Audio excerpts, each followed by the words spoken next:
उस रास्ते पर बस से उतरना आखिर क्यों मना था? आइए चलिए जानते हैं। दरअसल में रमेश और उसका एक दोस्त था। ये दोनों जो थे गांव से शहर में नौकरी करने के लिए आए हुए थे।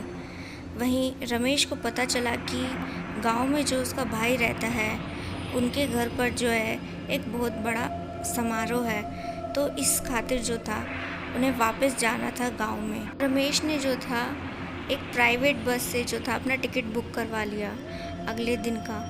तो अगला दिन जब हुआ, रात कुछ करीब 8 बजे के वक्त ये दोनों जो थे बस स्टैंड पर खड़े हुए थे अपने बस के इंतज़ार के लिए कि तभी जो है इनकी बस आई।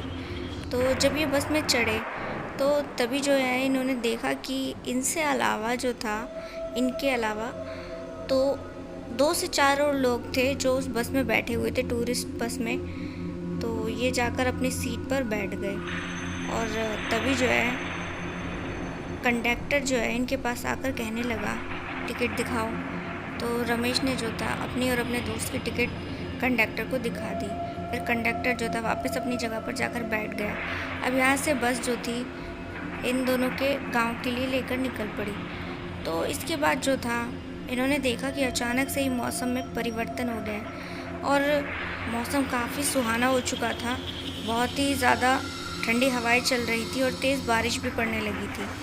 तो रमेश को ये सब देखकर बड़ा ही अच्छा लग रहा था और वो अपने दोस्त से बोला, यार देख बारिश हो रही है, कितना अच्छा माहौल हो गया है, गर्मी भी कम हो गई है।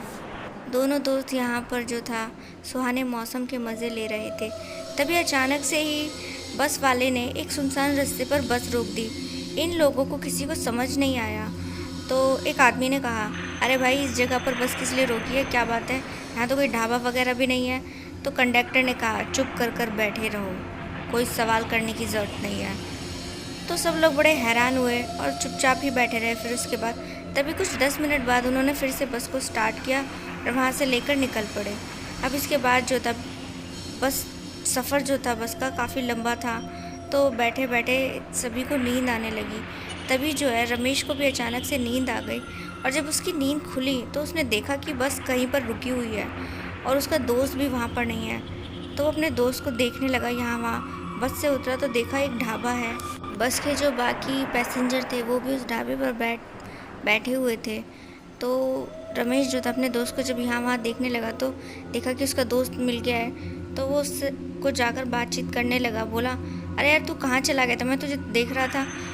तो इस पर उसके दोस्त ने कहा, अरे मैं तो टॉयलेट गया था यार, तू भी बेकार की चिंता करता है। फिर इसके बाद जो था वापस से सभी लोग जो थे बस में बैठ गए और बस एक बार फिर आगे के लिए निकल पड़ी। अचानक ही एक बार फिर बस ड्राइवर ने जो था एक सुनसान और वीरान रास्ते पर बस को रोक दिया।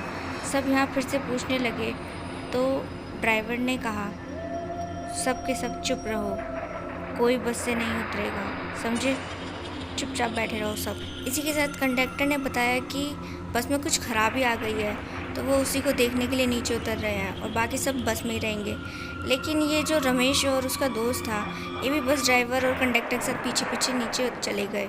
अब ये लोग जो थे बस को ठीक करने में लगे हुए थे। तभी इन दोनों दोस्तों को कुछ अजीब सी आवाज़ आई जंगल की ओर से। तो ये दोनों जो थे उस ओर चले गए। तो ये बस ड्राइवर और कंडक्टर इन्हें देख, तभी जो था ये दोनों जो थे रमेश और उसका दोस्त जंगलों से दौड़ते हुए आए, घबराए हुए थे काफ़ी ज़्यादा। तो इन लोगों ने सबने पूछा कि भाई क्या बात है। तो इन्होंने कहा कि जंगल में कोई डायन है जो इनके पीछे पड़ चुकी है। तो सब के सब जो थे बस में जल्दी से चढ़कर बैठ गए और इस वक्त जो था बस भी अभी ठीक नहीं हुई थी। तो ये जब बस में बैठे हुए थे तो इन्होंने देखा कि एक भयानक सी औरत बस के चारों ओर चक्कर काट रही है। सब लोग बड़े डरे हुए, तेज़ बारिश भी हो रही थी, किसी को कुछ समझ नहीं आ रहा था। तभी जो था रमेश ने मन ही मन जो था भगवान का नाम लेना शुरू कर दिया। उस अजीब सी डरावनी सी औरत के अंदर बड़ी ही ताकत थी। उसने जैसे ही बस को टच किया तो बस जो थी हिलने लगी ज़ोर से। ये लोग अंदर ही अंदर बैठे हुए घबरा रहे थे। तो ड्राइवर ने कहा, चिंता मत करो, थोड़ी देर बाद ये चली जाएगी, सब आराम से बैठे रहो।